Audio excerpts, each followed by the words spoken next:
الحمد لله وكفى وسلام على عباده الذين اصطفى أما بعد فأعوذ بالله من الشيطان الرجيم بسم الله الرحمن الرحيم قل إنما أنا بشر مثلكم يوحى إلي أنما إلهكم إله واحد فمن كان يرجو لقاء ربه فليعمل عملا صالحا ولا يشرك بعبادة ربه أحدا صدق الله العظيم اللهم صل على محمد وعلى آل محمد كما صليت على إبراهيم وعلى آل إبراهيم إنك حميد مجيد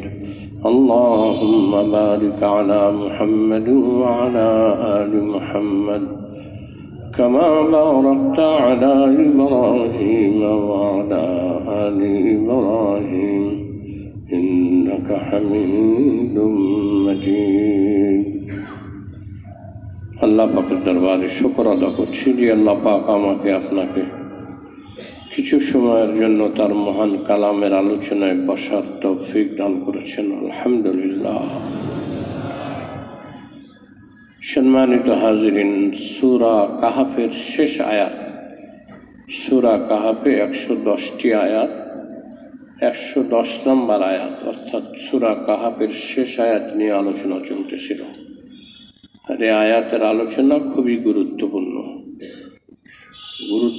কোরআনের প্রত্যেকটা শব্দই অপেক্ষাকৃত বেশি গুরুত্বপূর্ণ। এই আয়াতে আল্লাহ পাক বলেন, কুল হে নবী আপনি বলে দিন। কিছু একটা আলোচনা গত তারিখে হচ্ছে, আল্লাহ বলেন কুল হে নবী আপনি বলুন ইন্নামা আনা বাশারুম মিসলুকুম। ইন্নামা মানে হলো হাসরের জন্য, সীমিত করা, সীমাবদ্ধ করা। ইন্নামা পরবর্তী যে বাক্য আসতেছে এই বাক্যের বিষয়বস্তুকে সীমিত করা। কি বিষয়বস্তু?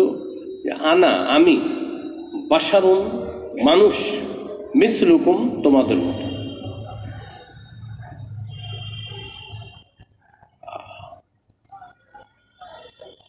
পরে অন্য কথা আসতেছে। প্রথম কথা আমি তোমাদের মতো মানুষ, এই কথাটাকে সীমিত ও সীমাবদ্ধ করলে এইভাবে বলতে হয়, আমি তোমাদের মতোই একজন মানুষ। এটাকে আরবিতে বলে হাসার, সীমিতকরণ, সীমাবদ্ধকরণ। তোমাদের মতোই, অন্য কারো মতো না। এই কথার অর্থ কি? খিলকাতান, জিবিল্লাতান, জিনসিয়াতান। ব্যাখ্যা বলছি।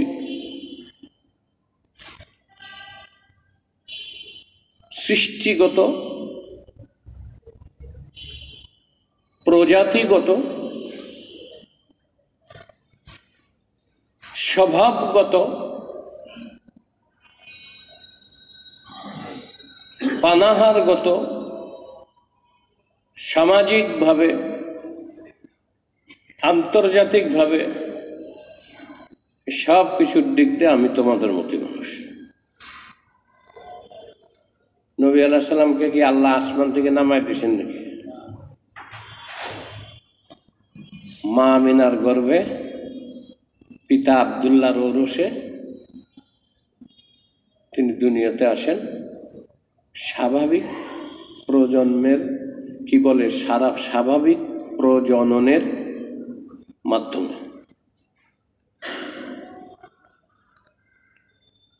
আর যদি বলা হয় নবী কি ফেরেশতা, তো সবাই কি বলবে? না। নবী কি জিন? নবী কি অন্য প্রাণী, গরু, ছাগল? নবী কি মানুষ প্রজাতি।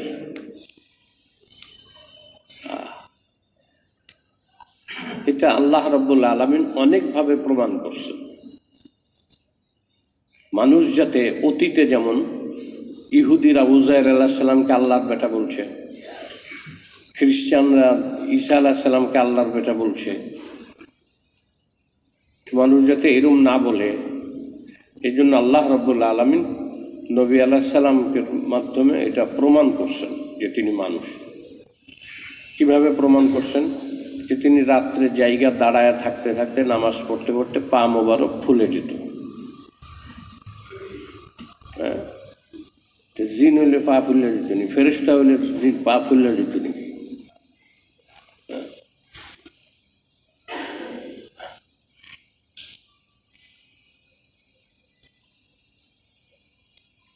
আচ্ছা, নবী আলাইহিস সালামের ক্ষুধা লাগতো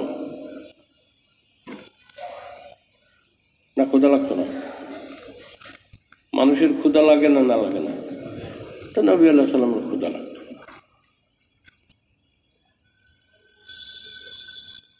আমাদের পেশাব পায়খানার বেগ হইতো, নবীর হইতো নি? নবীর হইতো ফেরেশতাও বলা যাবে না, জিনও বলা যাবে না। আমাদের মতো আমাদের পেশাব লাগলে আমরা দৌড়তেই। হ্যাঁ, তাদের ডায়াবেটিস বেশি, হঠাৎ করে তাদের পেশাব লাগলে পেশাব রাখা মুশকিল। আমি কিছু মুসল্লিদের জিজ্ঞেস গেলাম, আপনারা আসেন আগে বসেন দরজার পাশে, কি ব্যাপার? একটু শারীরিক অসুবিধা আছে, ডায়াবেটিস আছে, তো হঠাৎ করে যদি পেশাব টেশাব লাগে। নবী আলাইহিস সালাম এরকম পেশাব লাগছে একবার হঠাৎ করে। নবী আলাইহিস সালাম সাথে ওমর রাদিয়াল্লাহু তাআলা, উনি দৌড়ে আইসা এখন কই পেশাব করবো, কই পেশাব করবো, তাড়াতাড়ি করে না বৈশাই অর্ধেক, মানে অনেকটা দাঁড়ানো, বেশিরভাগই দাঁড়ানো, অল্প বসা, এই অবস্থায় নবী আলাইহিস সালাম একেবারে কাপড় তুলে পেশাব করা শুরু করতেছে।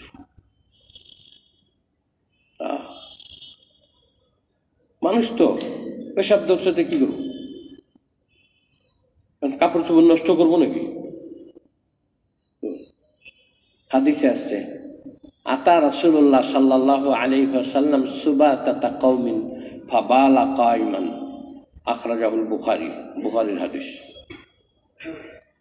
নবী আলাইহিস সালাতু ওয়াস সালাম একটা গোত্রের ডাস্টবিন, সুবাতাতুন, সুবাতাতুন মানে হলো ডাস্টবিন, আস্তা করে, কমের আস্তা করে যেখানে সবাই ময়লা ফেলে, নবী আলাইহিস সালাম ওখানে আসলেন দৌড়ে।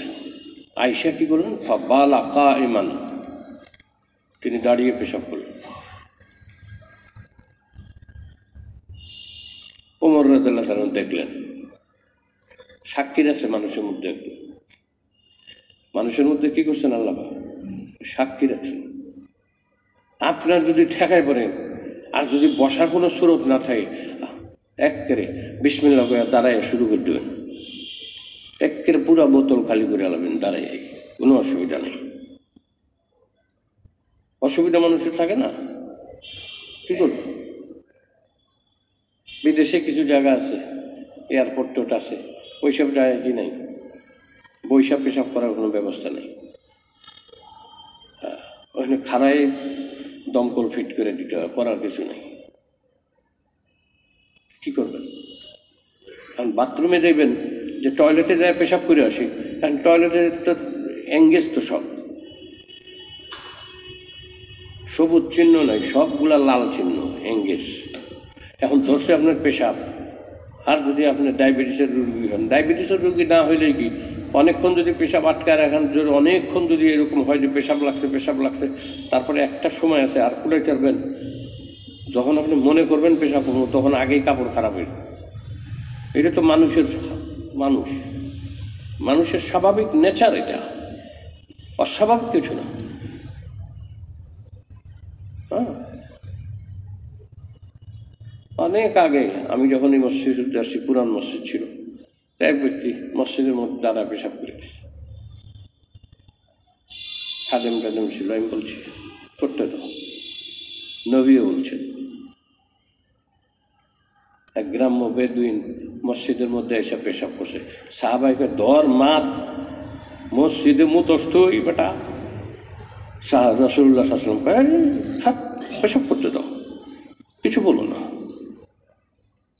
পেশাব করছে, সাহাবীদের বলছেন যাও একটু পানি ঢেলে দাও আর ভালো করে একটু মুছে দাও,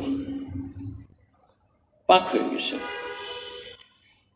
নবী আলাইহিস সালাম বলেন এটা আমার বৈশিষ্ট্য, আমার উম্মতের কাপড়ে গায়ে নাপাক লাগলে ধুয়ে ফেললেই হয়। আগেকার উম্মতদের ছিল কাপড়ের শরীরে নাপাক লাগলে ওই জায়গাটুকু কেটে ফেলাই দিত। সর্বনাশ, কি মুশকিল! কাপড়ে যা ময়লা লাগছে, নাপাক লাগছে, এখন ধুইলে খালি হবে না, ওইটুক দর চামড়া দিয়ে দইরা বেলেডান আইনা, অত চাকুয়া নাইনে কাট, কাট না কাটলে ওই জায়গা পাক হতো না। সর্বনাশ, এটা তো আমাদের দিত, উপায় ছিল। আল্লাহ পাক আমাদের উপরে কি আসান করছেন, পানি দিয়ে দাও, ধুয়ে দাও, পাক হয়ে যাবে, পাক হয়ে যাবে। পাক না পাকের মশলায় আরো সহজতর অনেক বিষয় আছে। তো নবী আলাইহিস সালাম বালা কায়মান, বুখারীর হাদিস। এই জন্য তো কিছু মানুষ দাঁড়ায় পেশাব করতে কয়, মৌলবীরা নিষেধ করে কে? হ্যাঁ, বুখারীর হাদিস, নবী দাঁড়ায় পেশাব করছে। বুখারীতে হাদিস থাকলে ওইটা আমল করতে বলে কি? হ্যাঁ, বুখারীতে আছে দেখি এখন আপনি খারাপ পেশাব করবেন, আর হাদিস নাই? নবী আলাইহিস সালাতু ওয়াস সালামের কমপক্ষে 10 লাখ হাদিস আছে, 10 লক্ষ হাদিস। তো বুখারীতে আছে মাত্র কত? তাকরার বাদ দিলে, রিপিটেশন বাদ দিলে 3-4 হাজার হাদিস, 4,000 ধরে। আর টাকরা সব মিলাইয়া গণনা করলে এক হাদিস 4-5 বার 7 বার আসছে কোনো হাদিস বুখারীতে, সে সব মিলাইয়া ধরলে 7,000 সামথিং। তো 10 লাখের মধ্যে আর সব হাদিস গেল কই? খালি বুখারীর, ইমাম বুখারীর হাদিস নিয়ে দুনিয়াতে চলা যাবে নাকি? হ্যাঁ, তিরমিজিতে আসছে, নাসাইতে আসছে, আবু দাউদ শরীফে আসছে, নাহা রাসূলুল্লাহ সাল্লাল্লাহু আলাইহি ওয়াসাল্লাম আল বাউলু কায়মান, দাঁড়ায়া পেশাব করতে আল্লাহর নবী নিষেধ করছেন। এই নবী যে করছে, আরে জোরে পেশাব ধরলে আর বসার মতো জায়গা না থাকলে এদিক যদি না পাক থাকে ওইদিক না পাক থাকে, রাস্তায় আসতে সময়, ময়মনসিংহে আসতে সময় কইছি যে বাটা বাসালা একটু থামা, তো থামাইছে কোথায়? ওই যে পাম্পে, পেট্রোল পাম্পে, পাম্পের দোকানে। তো ওখানে সাধারণত বাথরুম থাকে, বাথরুমে থামা, আমি একটু স্ট্যান্ডে করে আসি, ছোটো স্ট্যান্ডে। হ্যাঁ, থামাইছে, বাথরুমে যায় দেখি বসার কোনো কায়দা নেই, পরে কোনো রকম আদা বইসা পেশাব করলাম। সব ময়লা, কেউ ফ্লাশ করে নাই, সব বড় ছোট সব বাথরুম করে একটা নাপাক করে দিচ্ছে। বসবেন কেমনি আপনি? এই জন্য ওটা হলো ওজর। আপনার ওজর থাকলে আপনি যদি বসতে না পারেন, তো ওজর আছে না মানুষের, ওজর আছে, ডাক্তারে থৈলি লাগাই দিছে, এখন শুয়া শুয়া মুতেন। নবী শুয়া মুতছেন নাকি? পেশাব করছেন শুয়া? হ্যাঁ, এটা ওজর। অসুস্থ হয়েছেন, এখন ডাক্তার কি লাগাই দিছে? ব্যাগ লাগাই দিছে, একটা পলিথিনের ব্যাগ ডাক্তার লাগাই দিছে। এখন আপনি শুয়ে শুয়ে পেশাব পায়খানা করতেছেন। এখন আপনার ওজোর, বসতে পারতেছেন না, আপনার হাঁটু ব্যান্ডেজ করা, তা আপনি কি করবেন? আপনি দাঁড়ায় পেশাব করেন, নিষেধ নাই তো। এখন আপনি যদি বলেন যে বুখারীতে আছে নবী দাঁড়ায় পেশাব করছেন, এই জন্য আমি পেশাব করুন, তো অন্যান্য হাদিসের কিতাবে সহিহ রিওয়ায়াতে যে নবী নিষেধ করছেন, নাহা রাসূলুল্লাহ সাল্লাল্লাহু আলাইহি ওয়াসাল্লাম, স্পষ্ট নবীজি নিষেধ করছেন, খবরদার দাঁড়ায় পেশাব করবে না।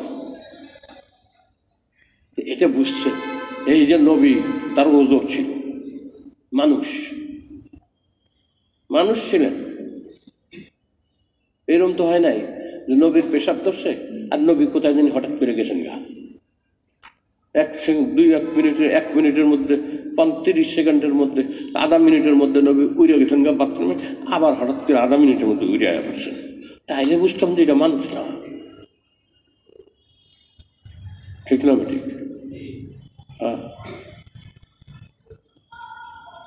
জি নেইছে, উপরে হাঁটে না, ঠ্যাং নাই। তো নবীজি হাঁটছেন, কেমনে হাঁটছেন, পায়ের পাতা কিভাবে রাখছেন, পা কিভাবে উঠেছেন, সামাইলে তিরমিজির মধ্যে আসছে। হাঁটছেন কেমনে, আসছে। তো নবী মানুষ, খাইছেন নবী, খাইতে গেলে পাবেন কই, কিনতে হয়েছে, এই জন্য নবী বাজারে গেছেন।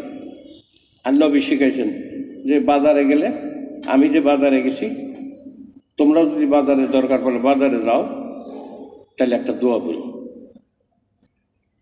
তাহলে বাজারে গেলে শয়তান তোমাকে, তোমার অন্তরকে খারাপ দিকে ধাবিত করতে পারবে না, এক। আর দ্বিতীয়ত, তুমি বাজারে গেলে ঠকবা না, এই দোয়া বললে তোমার ঠকাইতে পারবো না। হ্যাঁ, দোয়া পড়বা।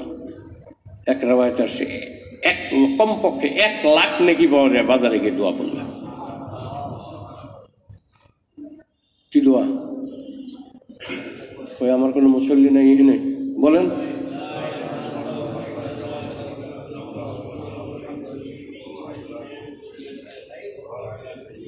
মাশাআল্লাহ, জাযাকাল্লাহ। নেন,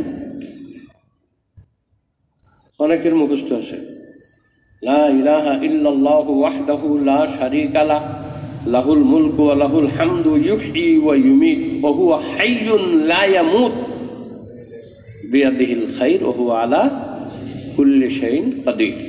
এই দোয়া বাজারে যদি কেউ পড়ে 1 লাখ নেকি। নবী যদি বাজারে না যেতেন, আমরা বাজারে যাওয়ার দোয়া শিখতাম কেমনে? নবী যদি বাজারে না যেতেন, কিভাবে আমরা নবীর কথার উপর আমল করতাম? যে ক্রেতা বিক্রেতা যদি সত্যবাদী হয়, আল্লাহ এই কেনা বেচায় বরকত দেয়। আপনি হয় বিক্রেতা হবেন, নইলে কি হবেন? ক্রেতা হবেন। দুইটা রাখতে তো হবেন বাজারে গেলে। আর দেখি বাজারে এমনি তামসা দেখতে যায়, সেটা তো ভিন্ন কথা। যে আজাইরা বইতে হেনা বাজারে ঘুরতে যায়, কোন জিনিস কেমন খালি দেয়, কিনে না, এটি আজাইরা বসে থাকে। তা আমাদের হাতে আজাইরা সময় আছে নাকি? তো বাজারে গেছি, কারণ বাজারে গিয়া সত্য কথা কবেন। আপনি ক্রেতা হইলেও সত্য কথা কবেন, আপনি বিক্রেতা হইলেও। কেউ বাজারে কিনতে যায়, কেউ বাজারে, 2 কিসিমের মানুষ থাকে, ঠিক না বেঠিক? কেউ বেচে, কেউ কিনে। তো ক্রেতা বিক্রেতা সত্য কথা কবে। আমি এটা বুঝতাম না, এই হাদিস। বিক্রেতা সত্য কথা কইব এটা তো বুঝি, ক্রেতা আবার সত্য কথা কইব। ক্রেতার সত্য কথা কওয়ার দরকার কি? ক্রেতা তো কিনতে গেল, বুঝেন নাই? ক্রেতার সত্য কথা কইব কি দরকার? ওর কথা কওয়ার দরকার কি? হ্যাঁ, ক্রেতারাও মিশা কথা কয়, যা দাম করে। বিক্রেতা মিশা কথা কয়, এটা তো বোঝা যায়। এই মাছটা শুয়ে গেলাম, এটা 480 টাকা কিনা, আপনি 500 টাকা দেন, আপনার লেগে 500 টাকা। মনে হয় যে আমার লোকের কত খাতির, ঠিক না? এরকম আছে না? মনে হয় আপনার সাথে কত খাতির, আপনার জন্য এই দামটা। তুই বেটা আমার চিনোসি না কোনো দিন, তুই আমার লেগে এই দাম কেন? মিশা কথা খামাখা কয়। যে ব্যবসা শুয়ে গেলাম এটা কিনা, ওটাও মিশা কথা। আর একটা এই যে কসম খাওয়া কয়, এটাও আর একটা মিথ্যা কথা।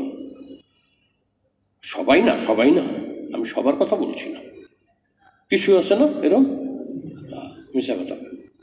কারণ বাজার থেকে কিনে আনছি, এই দেখেন, হে আমার ফর্দ দেখায়। ওই ফর্দ দেখে আমি কি বুঝব? তুই কিনছিস কতগুলা, তুই ফর্দের মধ্যে আছে, এটা কত বছর কেটা জানে? তুই তো পাইকারি কিনছিস, ছোট বড় সব। হ্যাঁ, বিক্রেতা মিথ্যা কথা কয়, এটা বুঝে আসে, কিন্তু ক্রেতাও অনেক সময় মিশা কথা কয়। কি করে জানেন? মনে করেন দাম চাইছে 500 টাকা, তাই মিয়া তুমি এত বেশি দাম টাকা, ওই যে ওই দোকানের দাম ছিল 450 টাকা, তুমি 500 টাকা চাও, এটা মিশা কথা। আর একজনের কিন্তু 450 কয় নাই, ওই দোকানে 450 ছিল। মানে এটা একটা মানে নিছক চাপাবাজি। মানে প্রথম চাপাবাজিটা কইরাই বিক্রেতাকে প্রভাবান্বিত করে উঠতে কমায়। বেটা দাম এত নাকি, দাম চাষে আনতে আলতু ফালতু দাম করো, দান্না মন্দির মতো জায়গায় বেচতে এসো, তোর তো সাহস কম না, এত দাম চাষ। এগুলো যদি কেউ কয় তো বেটা তো গরিব মানুষ, এমনি তো ডরে ডরে আসছে। হ্যাঁ, ও তো বেস্টে আইসে ডরায় ডরে শেষ। চিরস তুই? আমি ধানমন্ডি থাকি, ওটা প্রত্যেক দিন কিনি। হ্যাঁ, প্রত্যেক দিন বলে কিনে। এই যে এইসব চাপাবাদি, মিথ্যা কথা বলো না। আর এক দোকানে তুমি যাওই নাই, ফার্স্ট এই দোকানে আইছো, ওই বেটা তোর জানে না। এখন তুমি আইসেই বলতেছো অমুক দোকানে 400 টাকা ছিল, তুই 500 টাকা আজকে। এটা করে, অনেকে করে। আমি তো বাজার করি, যখন টাউন হলে যাবেন দেখবেন যে বেশ কম হয়ে যায়। এক দোকানে একটা কম দাম, আর এক দোকানে একটু বেশি দাম, আবার কোনো দোকানে আর একটু কম দাম। আসে না এরকম? আসে। তো যদি এটা সত্যি হয় তাহলে ঠিক আছে, যে হ্যাঁ আমি অমুক দোকানের দাম করছি, কম চেয়েছি, তুমি বেশি চাচ্ছ কেন বাবা, তুমি কম রাখো আর একটু। এটা সত্য হলে তো ঠিক আছে। কিন্তু অনেক সময় ক্রেতারা বিক্রেতাকে প্রভাবান্বিত করার জন্য অনেক রকম মিশা কথা বলে। এই জন্য আমার নবী বলছেন, ক্রেতা বিক্রেতা উভয়ে যদি সত্য কথা বলে বেচা কেনা করে, আল্লাহ এই বেচা কেনায় বরকত দেন। ক্রেতা বিক্রি করবে, যে পয়সা পাবে এটাতে সে তার বরকত হবে। আর ক্রেতা যেটা কিনলো, সে যে জিনিসটা কিনলো, এটা বরকত হবে। আর বিক্রেতা যে পয়সা পাইলো, এটা তো সে বরকত হবে। তো নবী যদি বাজার না করতেন, তো নবী এটা আমাদের শিখাইতেন নি। হ্যাঁ, এই যে আমাদের মতো মানুষ, আমাদের মতোই মানুষ। বিবি ছিল, বিবি ছিল, স্ত্রী ছিল। স্বাভাবিকভাবে স্বামী স্ত্রীর বিশেষ মুহূর্ত আসত। নবী আলাইহিসসালামের সন্তান সন্ততি ছিল। এই যে এই সব দিক দিয়া নবী আলাইহিসসালাম মানুষ। অর্থাৎ কেউ যেন তাকে মনুষ্য প্রজাতির বাইরে কল্পনা না করে। যেমন নাকি ইহুদিরা উজাইর আলাইহিস সালামকে আল্লাহর বেটা বলছে, আর খ্রিস্টানরা ঈসা আলাইহিস সালামকে আল্লাহর বেটা বলছে।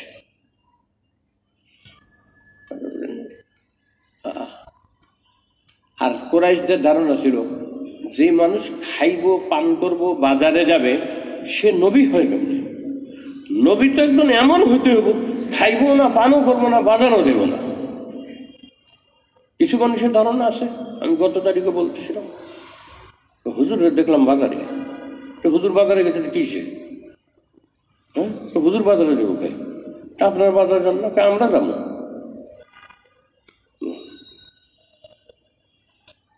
নিজে এসে কইতেছে, হে হুজুরের বাসায় গেছিলাম, টিভি দেখছি। তোমার বাসায় টিভি নেই? আমার বাসায় 14টা থাক, হুজুরের বাসায় থাকবো গায়ে। কিছু মানুষ আছে। আরে টিভি রাখা তো দরকার নাই, হুজুরদের বাসায় সাধারণত থাকে না, আমার বাসায়ও নাই। আবার কেউ করবো হুজুরের বাসায় আসে মনে হয়, এই জন্য আমারটাও না করে দিলাম। আমার বাসায় নাই, কোনোদিনও কিনিনি।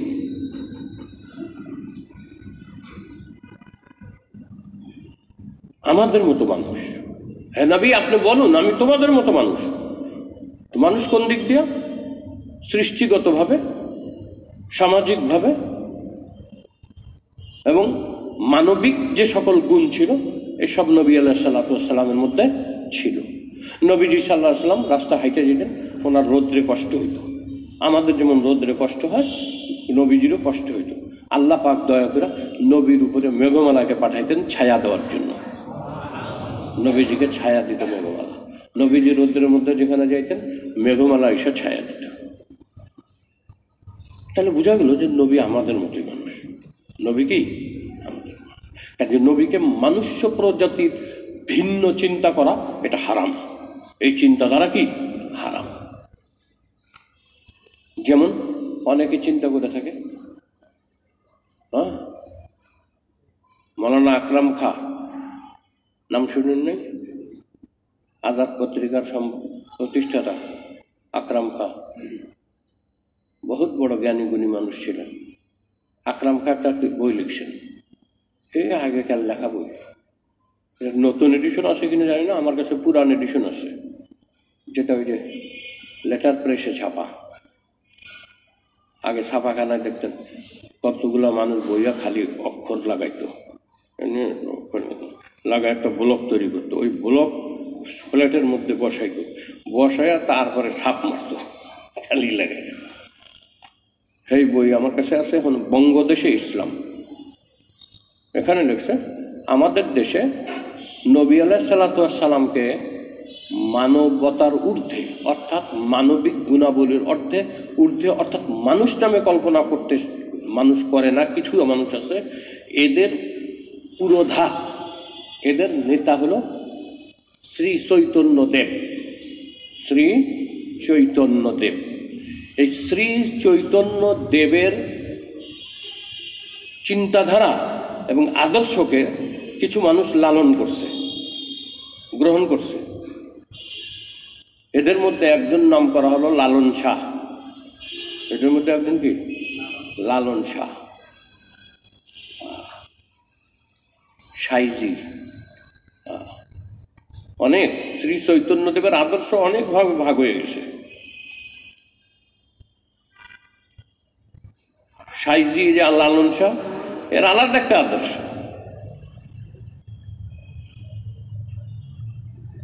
হ্যাঁ, আজীব জব জিনিস।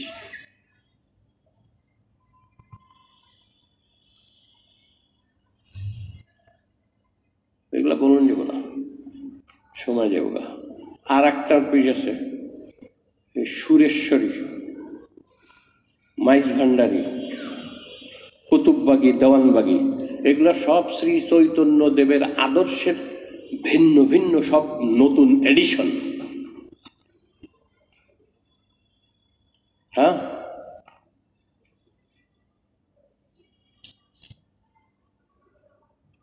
যদি আপনারা চান আমার কাছে এগুলোর দলিল আছে, প্রমাণ আছে। এদের মধ্যে একটা দল পায়, মানুষের রূপ ধরিয়া এলেন নবী ধরাতে। শুনেন না এটি?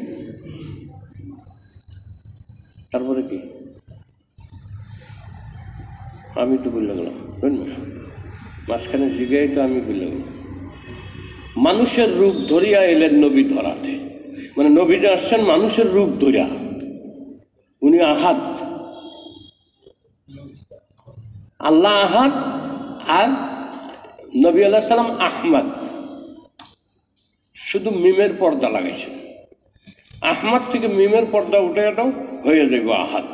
নবী আসলে ছিল আহাদ, যেমন আল্লাহ আহাদ। কাজে আল্লাহ আর নবী একই জিনিস। নাউযুবিল্লাহি মিন যালিক। এগুলার ব্যাখ্যা আছে মৌলানা আকরাম খান, বঙ্গদেশে ইসলাম, এই বইটা পড়বেন। এর ভিতরে সব উনি সুন্দর করে লিখছেন, সে সাধু ভাষায় লিখছেন, পড়ে দেখেন। একটা দল আছে এরা এখন যে বর্তমানে যে জশ্নে জুলুসে বাইর করে, কাদরিয়া তাহেরিয়া আসে আমাদের দেশে পাকিস্তানতে, জশ্নে জুলুস বাইর করে। এরা হলো ওই শ্রী চৈতন্যদেবের মতাদর্শের একটা অঙ্গ সংগঠন।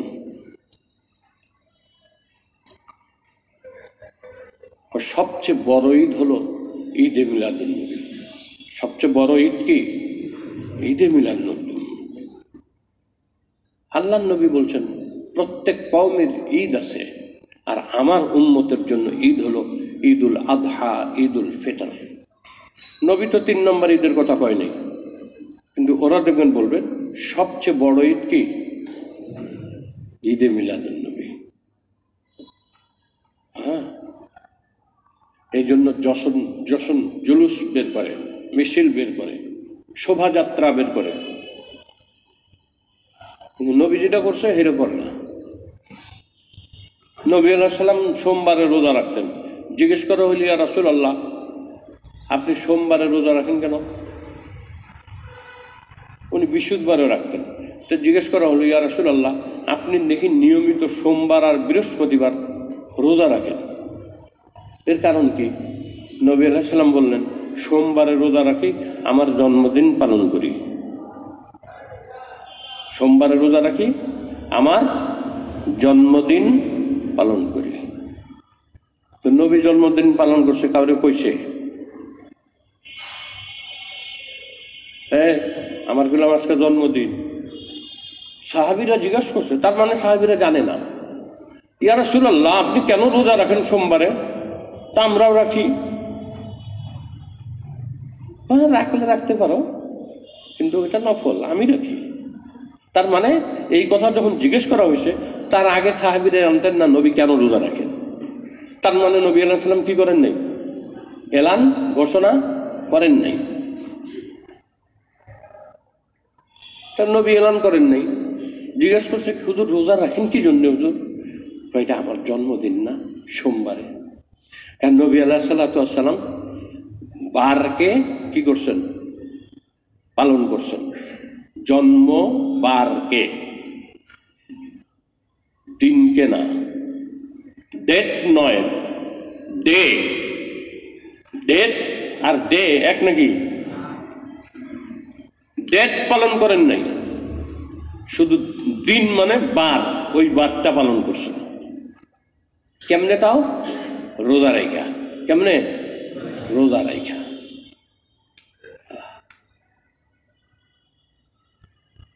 আচ্ছা, নবী আলাইহিস সালামের পুরা জীবনী গাইটা একবার দেখান যে নবী আলাইহিস সালামের সবচেয়ে দুনিয়াতে প্রিয় ভাজন ছিল নবীর দুই নাতি। নাতিরা খুব প্রিয় হয়। নাতিরা নানা নানির কাছে, দাদা দাদির কাছে খুব প্রিয় হয়। ছেলে যাই খুশি তাই হোক, নাতির জন্য দাদা পাগল হয়ে যায়, নানার জন্য নাতি পাগল, নাতির জন্য নানা পাগল হয়ে যায়। মেয়ে আসে আসুক না আসুক, আমার নাতি আসুক। ছেলে করে গেছে এটা জানি না, আমার নাতি কই। খাইতে বসে ডাকে, কি মোহাব্বত। নবীর সবচেয়ে প্রিয় ছিল দুনিয়াতে, নবী সাল্লাল্লাহু আলাইহি সাল্লামের পরিবার বর্গের মধ্যে নবীর সবচেয়ে প্রিয়, যা বাহ্যিক দৃষ্টিতে বোঝা যায়, ফাইনালি ডিসিশন না। নবীর কাছে কে প্রিয় এটা ফাইনালি কোনো কথা না, এটা নবী জানেন, আল্লাহ জানেন। আমরা বাহ্যিকভাবে যতটুকু জানি ততটুকু বলি। ফাতেমাকে নবীজি সাল্লাল্লাহু আলাইহি ওয়াসাল্লাম সবচেয়ে ভালোবাসতেন, বাহ্যিকভাবে আমরা দেখে বুঝি। আর হাসান হোসেনকে ভালোবাসতেন। নবীজি সাল্লাল্লাহু আলাইহি ওয়াসাল্লাম নফলে সিজদায় গেছেন, আর হোসেন আইসা নবীজিকে ঘোড়া বানাইছে। পোলাপান যা করে, সব দেশের পোলাপান এরম করে। আমাকে দেশে মাদ্রাসায় ছোটো ছোটো বাচ্চারা পড়ে না, পড়তে একটা ফটকে সিমটি মানে, এটা আবার আর একটা দেয় পোষা পরে হুজুর দেখে দেয় দিমুখ পেলাম বেদ দিয়ে বাড়ি, তখন আবার চুপ হয়ে যায়।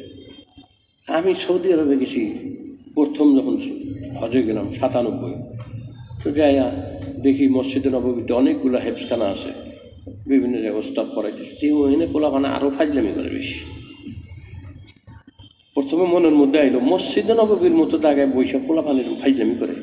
পরে আমার নিজের এই ব্যাককেল মনে হইল, আরে শিশু তো শিশুই, বাংলাদেশি হোক আর সৌদিয়ান হোক, শিশু শিশু। হ্যাঁ, শিশু শিশু তো করবেই, না করলে শিশু হলো কেমনে? শিশু যা করে এটা করবেই। আল্লাহ,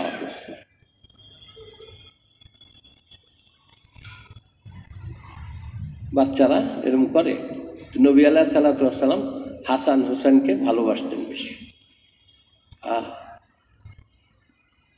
নবীজি সাল্লাল্লাহু আলাইহি ওয়াসাল্লামের থেকে হাদিস আসছে, কি সুন্দর হাদিস। হাসান, নানা ভাই এদিকে এসো তো। হযরত হাসান রাদিয়াল্লাহু দৌড়ে গেছে এক নিরিবিলি এক জায়গায়। নবী আলাইহিস সালাতু ওয়াস সালাম বলেন, ভাই তোমাকে একটা কথা বলি নানা ভাই। নানু বল, নানা বলেন। কি কথা? কিছুটা বুঝে আর কি, শিশু না বালক। আচ্ছা নানা ভাই, তোমাকে একটা কথা জিজ্ঞেস করি, বলো তো, তোমাকে যদি কেউ কষ্ট দেয় কি করবা? আমি মাফ করি। যে আবারও দেয়, তাহলেও মাফ করে। তারপরে যদি দেয়, তারপরে মাফ করে। তারপরে যদি আমি তারপরে মাফ করে দিই। নবী আলাইহিস সালাতু ওয়াস সালামের নুরানি চেহারার মধ্যে হাসির ঝলক আসলো। ঠিক আছে নানা ভাই, যাও খেলো। হোসেন জি নানা, নানা ভাই একটু আসো তো, তোমার সাথে কথা বলি। ইমাম হুসাইন দৌড়ে আসছে। আহ, কি কথা নানা ভাই, বলো। আচ্ছা নানা ভাই, একটা কথা জিজ্ঞেস করি। কি? আচ্ছা, তোমাকে যদি কেউ জুলুম করে কি করবা? কাইন করতে মানে মাফ করে দেবো। আবারও যদি কষ্ট দেয় তাহলে মাফ করে দেবো। আবারও যদি কষ্ট দেয়, কয় 3 বার তো মাফ করা লাগে, আমি 3বারই মাফ করে দেবো। আচ্ছা 3বার না, যদি 3বারের পরে 4র্থবার তোমাকে কষ্ট দেয়, তাহলে সে জলে স্থলে অন্তরিক্ষে কোনো জায়গায় হজরত হুসাইনের হাত থেকে বাঁচতে পারবে না।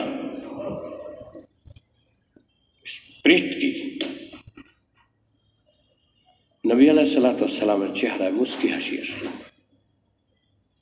মুস্কি হাসি।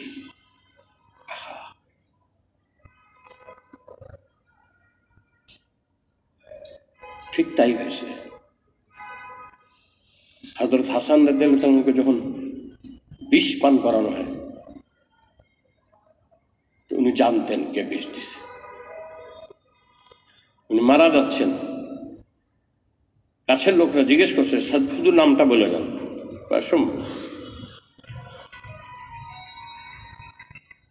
আমি নাম তো বলবোই না,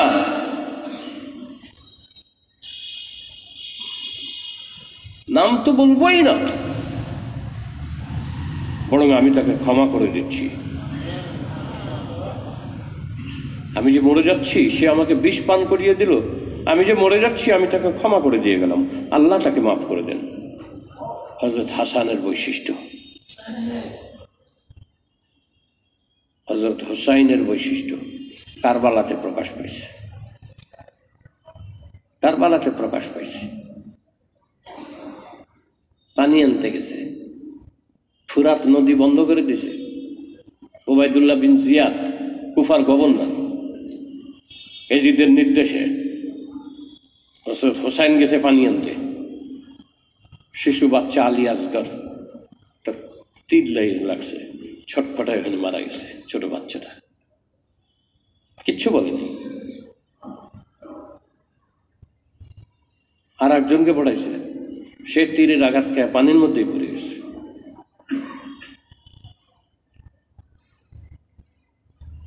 আর একজনকে পড়াইছে, সেও তীরের আঘাত খেয়ে পানির মধ্যে পড়ছে। হযরত হুসাইন এবার নিজে গেছে, নিজে যায় পানির পিপাসায় আগে পানি তুলছে, ফোরাতের পানি।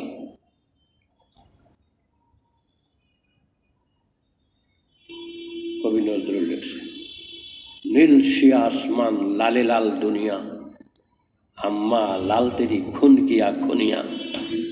কাঁধে কাঁধে কোন ক্রন্দসী কারবালা ফোরাতে, সে কাঁদনে আঁসু আনে সীমারের ছড়াতে। পড়েন না এই কবিতা? আমি তো পড়ছিলাম, একটু একটু মনে আছে আর কি, আপনাদের হয়তো বেশি মনে থাকার কথা। ফোরাতের পানি খুঁজছে, অঞ্জলি ভরে পানি নিয়েছেন, পান করবেন, পানি ফেলে দিয়েছেন। যে পানি আমার পরিবারের লোকরা পাইল না, আমি পানি খেয়ে জীবন ধারণ করব, ইমাম হোসাইনের লজ্জা থাকার কথা। এবার আসো, সবাই ঘিরা ধরছে। পৈতৃক সূত্রে পাওয়া হযরত আলীর জুলফিকার কাছে, দাদার দুলদুল পাওয়া, নানার নবীজির ঘোড়ার দুলদুল পাইছে। হযরত আলী রাদিয়াল্লাহু তাআলা আনহু তলোয়ার পাইছে।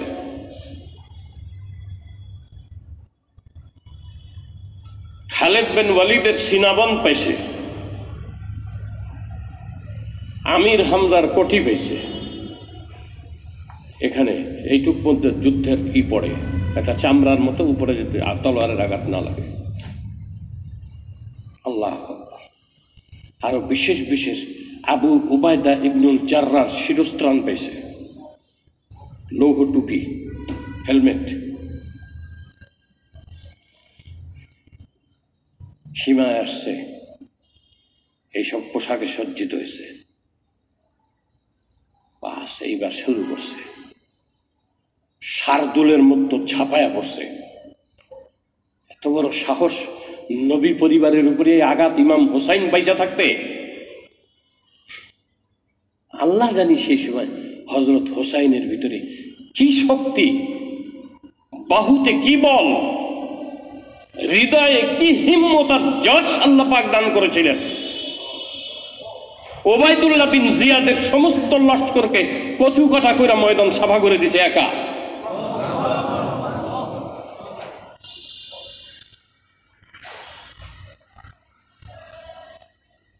যখন দেখি কেউ নাই আর, তখন আর জান কুলায় না, একাশে পিপাসার্থ। আর এমন মধ্যে এইরকম জুলুম তার উপরে, নবী পরিবারের উপরে। জুলফিকার কোষবদ্ধ করছে, শত্রু নাই কেউ, পরিবারের সব চলে বলছে শেষ, অল্প কয়জন বাকি, সীমায় যাওয়ার শক্তি নাই, তাবুতে যাবেন এই শক্তি নাই। উনি বুঝতে পারছেন না আমার সময় শেষ। বলতেছেন সাউমজি ওয়ামা কানা আরুন আলাল ফাতা, সাউমজি ওয়ামা কানা আরুন বিল ফাতা, ওমা কানা আরুন বিল মাউতি আলাল ফাতা। আমি তো চললাম পরকালের পথে, মৃত্যু আমাকে ব্যথিত করতে পারবে না, আমি চললাম। ইয ইয়ানবি খায়রান ওয়া হুয়া মুসলিমা, সাউমজি ওয়ামা কানা আরুন আলাল ফাতা, ইয ইয়ানবি খায়রান ওয়া হুয়া মুসলিমা। যদি সে প্রকৃত আল্লাহর অনুগত বান্দা হয়, তাহলে মৃত্যু তার প্রতিবন্ধক হতে পারে না, মৃত্যু তাকে কষ্ট দিতে পারে না।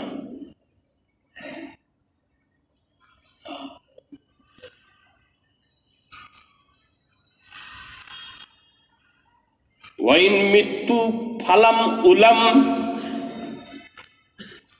ওয়াইন ইশতু ফালাম আন্দাম। কি বলছি? যদি আমি মরে যাই আমার কোনো আফসোস নেই, আর যদি বেঁচে থাকি আমাকে কেউ তিরস্কার করতে পারবে না। কি কথা বলছে! এইসব বলতেছেন, এই কবিতা বলতেছেন, এখন বলছেন যে আচ্ছা আল্লাহর নিয়ামত পানি, এখন তো শত্রু সব সাপ। এই সময় একটু অঞ্জলি ভরা পানি নিছে, তাৎক্ষণিক শত্রুপক্ষের তীর এসা হজরত হোসাইনের ঠিক হার্ট যেখানে, এই জায়গায় মৃত্যু হয়েছে। উনি চকিতে ফিরে তাকিয়েছেন, কাউকে দেখা যায় না। তখন উনি মুচকি হাসছেন। গুপ্ত ঘাতক মুচকি হাসছেন কেন? এই মুচকি হাসি বাহাদুরের মুখে শুধু দেখা যায়, কোনো বুজদিলের, কোনো কাপুরুষের মুখে এই হাসি আসবে না কোনোদিনও। মুচকি হাসছেন যে না, কারো তো সাহস নেই আমার সামনে আসার, এত আততায়ীর নিক্ষিপ্ত তীর। গোপনে মুচকি হাসছেন। একজন বাহাদুরের, একজন বীরের ঠোঁটে মুখে যে হাসি থাকে, এটা কোনো কাপুরুষকে আল্লাহ পাক এই হাসি দেন না। মুচকি হাসছে, তীরে এসে পড়ছে, হাতে লাগছে, রক্তপাত হইতেছে।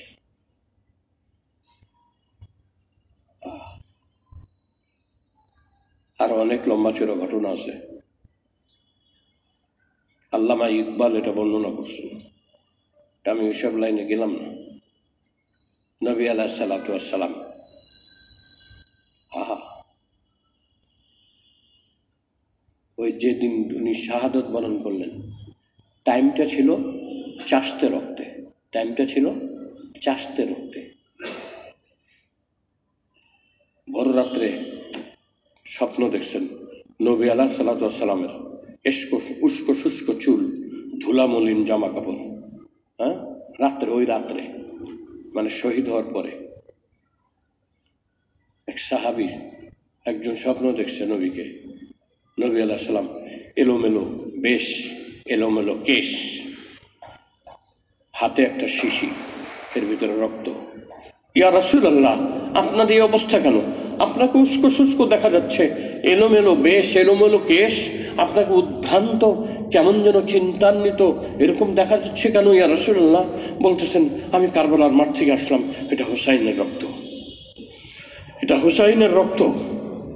আমি কিয়ামতের দিন আল্লাহকে এই রক্ত দেখাবো, দেখায় বলবো, আল্লাহ আমার এই রক্ত, আমার নাতির কলিজার টুকরা, আমার প্রিয় হুসাইনের এই রক্তের বিনিময়ে আমার উম্মতের ক্ষমা চাই আল্লাহ।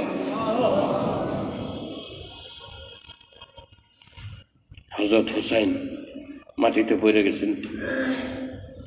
এই মুহূর্তে যখন পড়ে গেছে তখন সীমার আসছে।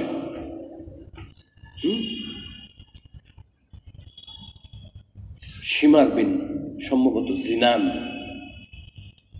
আসছে, আয়সা মাথা কাটবে, হোসাইনের বুকের উপরে উঠছে, ওইটা গলার মধ্যে ছুরি দিয়া খঞ্জর বাইর করে চেষ্টা করতেছে কাটার জন্য। হোসেন তো এমনি পিপাসার্থ, তারপরে রক্তপাত হতে দুর্বল, এখন সীমার কষ্ট দিচ্ছে। তখন বাধ্য হয়ে হোসেন বলছেন, হযরত হোসাইন বলছেন, হে, তুমি যে আমাকে গলা কাটতে চাচ্ছ, তুমি সারা জীবন চেষ্টা করলো এই গলার দিক দিয়ে তুমি কাটতে পারবে না, কাটতে পারবে না। আমি তোমাকে বুদ্ধি দেখিয়ে দিচ্ছি, তুমি আমাকে উল্টা পাশ দিয়ে কাটো, ঘাড়ের দিক দিয়ে কাটো। সীমার জিজ্ঞাসা করলো, কেন ওই দিক দিয়ে কাটতে পারবো না? দেখছো না কাটে না। কেন কাটে না? এই জন্য কাটে না, 1000 বার হলো, 1000 বার আমার নবী আমার এই মুখে গলায় চুম্বন করেছেন। যেখানে আমার নবীর চুম্বন আছে এখানে কোনো পাপিষ্ঠের কোনো খঞ্জন আঘাত করতে পারবে না। হযরত হোসাইন পরে সীমার মাথা দিয়ে কাটছে, উল্টা করে ঘাড়ের দিক দিয়ে চালাইছে, পরে কাটছে। আল্লাহ নবী সাল্লাল্লাহু আলাইহি ওয়াসাল্লাম, আমি বলতেছিলাম যে নবী মানুষ। হযরত হোসাইন নবীজি সিজদায়, হোসাইন এসে কি বানাইছে? ঘোড়া বানাইছে। ওই ঘোড়া চল চল চল। নবী আলাইহিস সালাতু ওয়াস সালাম সুবহান রাব্বিয়াল আলা দীর্ঘ করতেছেন, দীর্ঘ করতেছেন, যতক্ষণ না হোসাইন ঘোড়ার থেকে নামে।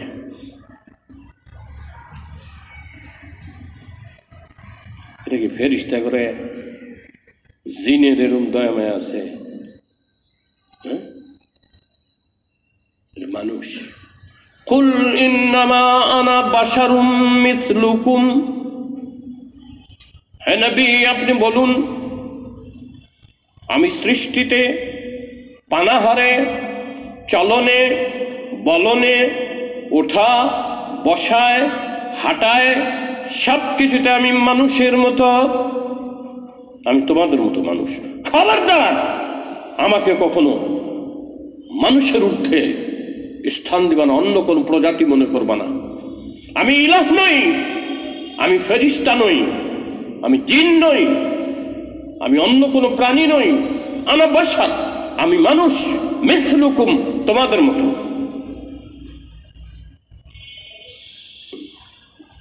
তোমাদের মতো মানুষ। কেমন কি তাহলে নবী খালি আমাদের মতো মানুষই? আমাদের মতো শুধু মানুষ? আমি যেরকম আপনার যেরকম নবী এরকম মানুষের মতো মানুষ, প্রজাতির মতো। এটা তো রিয়েল ফ্যাক্ট, এটা তো আসল ব্যাপার। কিন্তু কিছু পার্থক্য তো আছে। নবী আলাইহিস সালাতু ওয়াস সালাম সবচেয়ে বড় পার্থক্যটা দেখেছেন কি? ইউহা ইলাইয়া আন্নামা ইলাহুকুম ইলাহুন ওয়াহিদ, আমার কাছে ওহী আসে। কোন ব্যাপারে ওহী আসে? আন্নামা, এখানে হসর, ইলাহুকুম ইলাহুন ওয়াহিদ, এটাও সীমিত করুন। যে তোমাদের ইলাহ, আন্নামা ইলাহুকুম, তোমাদের রব ইলাহ, ইলাহু ওয়াহিদ, ইলাহু ওয়াহিদ, এক, একক, লা শারীকা লাহ, লা শারীকা ফিল উলুহিয়্যাতি ওয়ার রুবুবিয়্যাতি ওয়ার রাজ্জাকিয়্যাতি ওয়াত তাখলিকুল খালকে, লা শারীকা লাহ, লা কুদরাতান ওয়ালা ইলমান ওয়ালা জিসমান ওয়ালা রূহান ওয়ালা সিফাতান ওয়ালা আসমান। কোনো কিছুর মধ্যে আল্লাহ পাকের কোনো শরীক নাই। তিনি অনলি ওয়ান পিস। নবমণ্ডল, ভূমণ্ডল, ত্রিভুবন তুমি অনুসন্ধান করো, এক আল্লাহ, one, only one, one piece. He is the greatest, আকবর।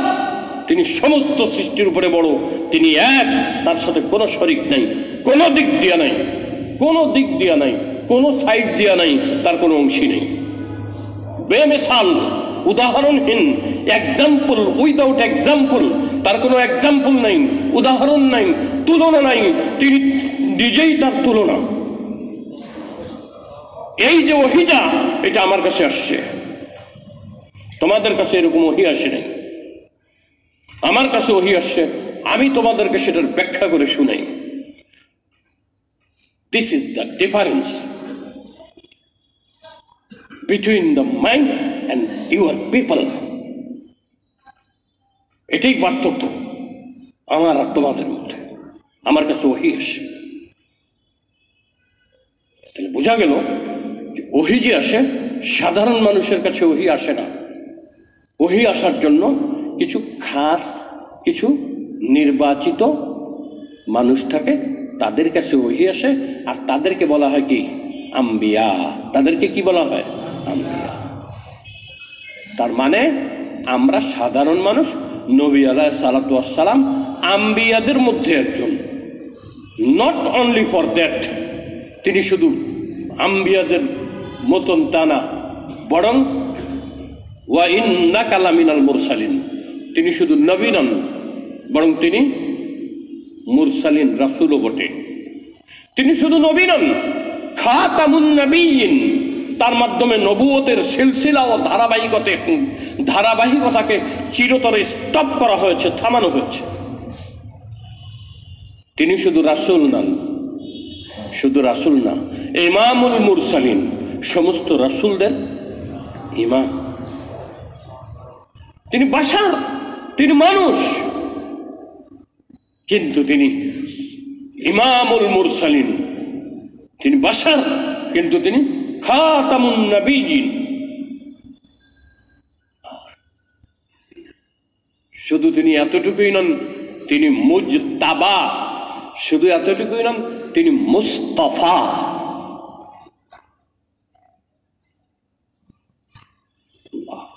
আল্লাহু আকবার। কাজে তুমি একদম মনে করো না যে নবী আমাদের মতো মানুষ, মনুষ্য প্রজন্ম থেকে, মনুষ্য প্রজাতি থেকে, তাই বলে তিনি যেন তেন মানুষ নন।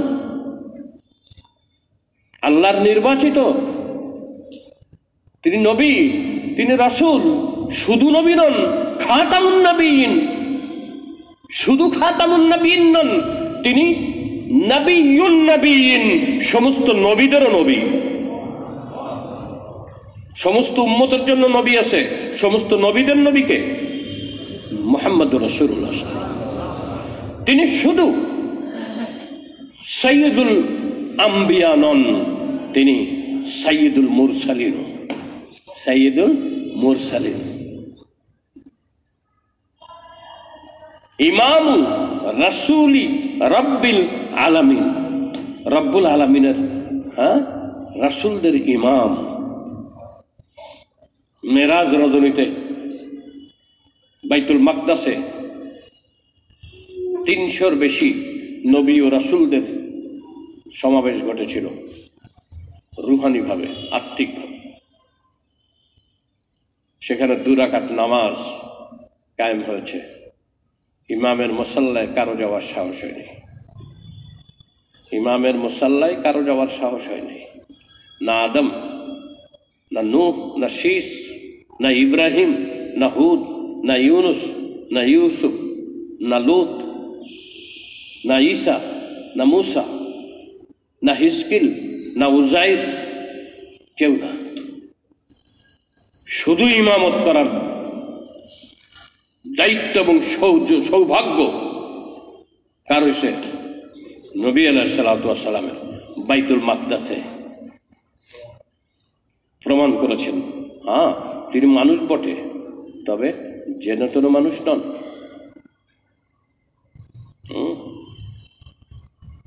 কিছু কোয়ালিটি তো আছে। নবী আলাইহিসসালাতু ওয়াসসালাম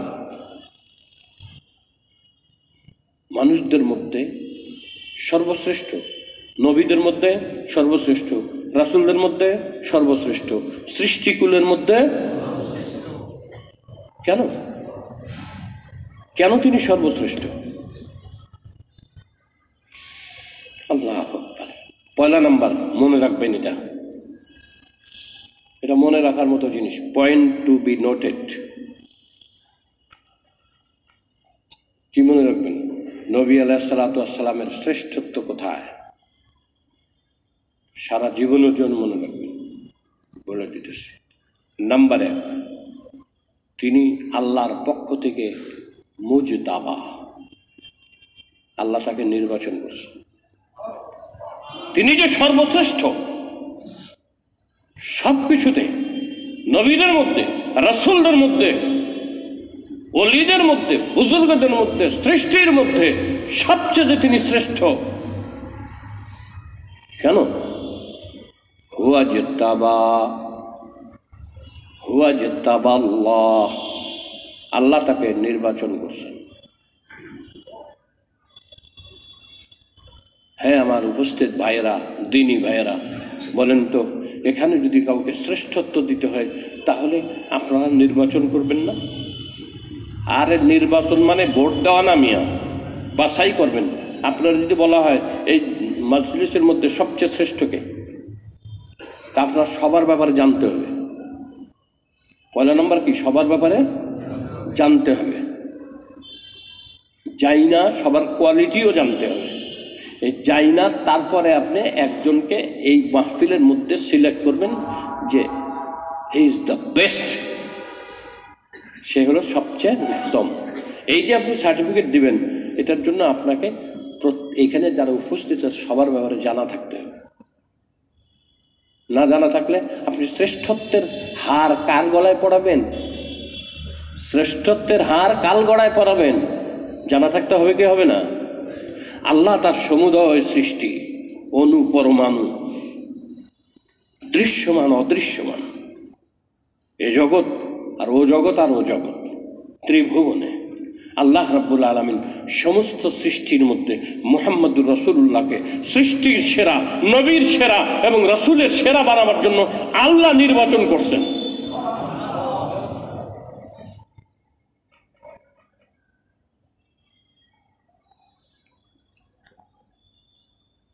আল্লাহ নির্বাচন করছেন কেন? আর কাউকে নির্বাচন করলেন না কেন? নবীকে সর্বশ্রেষ্ঠ হিসেবে নির্বাচন করলেন কেন? খালি নির্বাচন করলেই হইব? আপনি একজনকে বললেন যে এই হলো বেস্ট, এই মাহফিলের মধ্যে ইনি হলো বেস্ট, তখন আপনি কইবেন না তারে বেস্ট যে কইলেন, সবচেয়ে ভালো বললেন, কি কি কি প্রমাণ আছে আপনার কাছে? এর কি যে প্রমাণ করলেন যে ভালো? উনি কেন না ভালো? উনি ভালো না কেন? এই হাজী সাহেব ভালো না কেন? ইনি ভালো না কেন? ওনাকে আপনি শ্রেষ্ঠত্ব দিলেন কোন যুক্তিতে? জানতে মনে চায়? জানতে মনে চায়? কি বলেন, জানতে হবে? জানবেন? তাহলে সাথে থাকেন। আগামী বৃহস্পতিবারে বাইচা থাকলে দেখা হবে ইনশাআল্লাহ। সুবহানাল্লাহি ওয়া বিহামদিহি, সুবহানাকাল্লাহুম্মা ওয়া বিহামদিকা আশহাদু আল্লা ইলাহা ইল্লা আনতা আস্তাগফিরুকা ওয়া আতুবু ইলাইক। আল্লাহুম্মা ইহফাজনা মিন কুল্লি বালাইদ দুনিয়া ওয়াল আখিরাহ। আল্লাহ, আমরা আপনার নবীর উম্মত, আপনার বান্দা, কিন্তু গুনাহগার। আল্লাহ, নিঃসন্দেহে আমরা পাপী, নিঃসন্দেহে আমরা গুনাহগার। আল্লাহ, আপনি আমাদের সমস্ত গুনাহ দয়া করে মাফ করে দিয়া আমাদেরকে আপনি পবিত্র করে দেন মওলা। আল্লাহ আমাদেরকে আপনি পবিত্র করে দেন। আল্লাহ গুনার কারণে আপনি আমাদের উপরে বেজার হয়ে থাকলে আপনি আমাদের উপরে খুশি হয়ে যান। আল্লাহ আপনার নাফরমানি থেকে বেঁচে থাকতে পারি সে তৌফিক দান করেন। আল্লাহ আপনার নবীর সত্যিকারের খাঁটি উম্মত হইতে পারি সে তৌফিক দেন। আল্লাহ আপনার সত্যিকারের বান্দা হইতে পারি সে তৌফিক ভিক্ষা চাই। আল্লাহ আমাদের আমলকে সুন্দর করে দেন। আল্লাহ আমাদের কথাকে সুন্দর করে দেন। আল্লাহ আমাদের আচরণ বিধিকে সুন্দর করে দেন। আল্লাহ আমাদের চিন্তা ভাবনাকে সুন্দর করে দেন। আল্লাহ আমাদের চিন্তা চেতনাকে সুন্দর করে দেন। আল্লাহ আল্লাহ পাক দয়া করে আমাদের হায়াতের মধ্যে বরকত দেন। আল্লাহ আমাদের আমলের মধ্যে বরকত দেন। আল্লাহ সারা দুনিয়ার কত মানুষ নাফরমান, আল্লাহ আপনি সবাইকে ইমানদার বানায় দেন। আল্লাহ হেদায়েতকে আম করে দেন। আল্লাহ সারা জগতের সমস্ত জায়গায় হেদায়েতের বাণী পৌঁছায় দেন, হেদায়েতের নূর পৌঁছায় দেন। আল্লাহ হেদায়েতকে আম করে দেন। আপনার হাবিব সারা বিশ্বের কিয়ামত পর্যন্ত আনেওয়ালা সমস্ত মানুষের জন্য আল্লাহ কল্যাণ চেয়েছেন। আল্লাহ আমরাও কল্যাণ চাই। সবাইকে আপনি হেদায়েত দিয়ে দেন। আল্লাহ বদ্দিনদের দিনদার বানায় দেন, বেনামাজিকে নামাজি বানায় দেন, হারাম খোরদেরকে হালাল খোর বানায় দেন। আল্লাহ বদ আমলকারীদেরকে নেক আমলকারী বানায় দেন। আল্লাহ আমাদের উপরে আপনি রাজি খুশি হয়ে যান। আল্লাহ আমাদের আপনি মাফ করে দেন। আল্লাহ দুনিয়ার হায়াত শেষই প্রায়, কোন সময় আপনি নিয়ে যান। আল্লাহ আপনি যখন নিয়ে যাবেন আল্লাহ রস্তে, আল্লাহ আপনার রাস্তা দিয়ে আপনার কাছেই সাহায্য চাই। আপনি আমাদের উপরে রাজি খুশি হয়ে আমাদেরকে নিয়ে যান। আল্লাহ আমাদের মৃত্যুর সময় ঈমান নসিব করেন। আমাদের পিতা মাতা, ময় মুরব্বী, আত্মীয় স্বজন, ওস্তাদ, গুরুজন, পীর মাশায়েখ, উলামায়ে কেরাম, আল্লাহ সমস্ত মুসলিমিন মুসলিমাত আল্লাহ যারা দুনিয়া থেকে চলে গেছেন আল্লাহ তাদের বরজখী জীবনকে আরামদায়ক করেন, আনন্দময় করেন। আল্লাহ তাদের কবরগুলোকে বেহেশতের বাগান বানায় দেন। আল্লাহ দুনিয়াবি হায়াতে আমাদের অন্তর থেকে হিংসা বিদ্বেষের জীবাণু দূর করে দেন। আল্লাহ পারস্পরিক উলফত মহাব্বত নসিব করেন। আয় আল্লাহ হালাল রিজিক নসিব করেন। আয় আল্লাহ সন্তান সন্ততি বিবি বাল বাচ্চাদেরকে আল্লাহ দিনদারি ভিক্ষা দেন। আল্লাহ তাদেরকে দিনদার বানায় দেন, যাতে দুনিয়ার সম্পর্ক পরলৌকিক জীবনে স্থায়ী হয়। আল্লাহ তারা বদ্দিন হয়ে গেলে এই দুনিয়ার থেকে চিরতরে বিচ্ছেদ হয়ে যাবে। আল্লাহ আপনি তাদেরকে দিনদারি নসিব করেন। আয় আল্লাহ আমাদের ছাত্রদেরকে আয় আল্লাহ স্কুল কলেজ ভার্সিটি সব জায়গার ছাত্রদেরকে আল্লাহ আপনি দিনদার পরহেজগার বানায় দেন। আয় আল্লাহ সবাইকে আপনি আপনার প্রিয় বান্দা বানায় দেন। আল্লাহ সবাইকে আপনি জান্নাতের হকদার বানায় দেন। আল্লাহ সবাইকে জান্নাতের উপযুক্ততা নসিব করেন, আপনার রেজামন্দি লাভের উপযুক্ততা দান করেন। আল্লাহ আপনি আমাদের উপরে খুশি হন, আমাদের দোয়াকে কবুল ও মঞ্জুর করেন। সুবহান রাব্বিকা রাব্বিল ইজ্জাতি আম্মা ইয়াসিফুন ওয়া সালামুন আলাল মুরসালিন আলহামদুলিল্লাহ।